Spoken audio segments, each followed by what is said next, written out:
In today's video, I'm going to teach you how to allow or block pop-ups and redirects in Google Chrome web browser. Let's dive in and walk through this step-by-step process together. Now, if you're someone who frequently browses the web using Google Chrome, you might have encountered pop-ups that either inform, advertise, or even disrupt your browsing experience. This feature can sometimes be helpful, but more often than not, it can be pretty annoying, right? So, let's adjust these settings to better suit your preferences. First up, we need to begin by launching the Google Chrome web browser on your computer. Once you have Chrome open, take a look at the top right corner of the window. You'll notice a little icon with 3 vertical dots lined up neatly. That's what we call the menu button.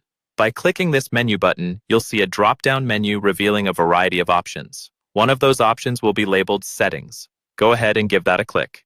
After selecting Settings, you'll be transported to a new screen filled with various choices designed to tailor your browsing experience. On the left side of this screen, you should see a sidebar. In this sidebar, there's an option labeled Privacy and Security. Select this option to proceed to the next step of the process. Our next stop is the Site Settings section.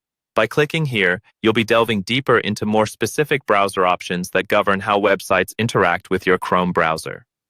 Site settings are crucial as they allow you to control different permissions for each website, including access to your camera, microphone, notifications, and, you guessed it, our focus today, pop-ups and redirects. Now, as you scroll down this list, keep an eye out for the pop-ups and redirects option. Clicking this will bring you to the section where you can control whether to allow or block pop-ups. When you reach this part, you're presented with 2 straightforward options. The first option, Don't allow sites to send pop-ups or use redirects, is perfect if you're tired of interruptions on your screen. Selecting this will effectively block those pesky pop-ups and most redirects that commonly interrupt your workflow or web surfing.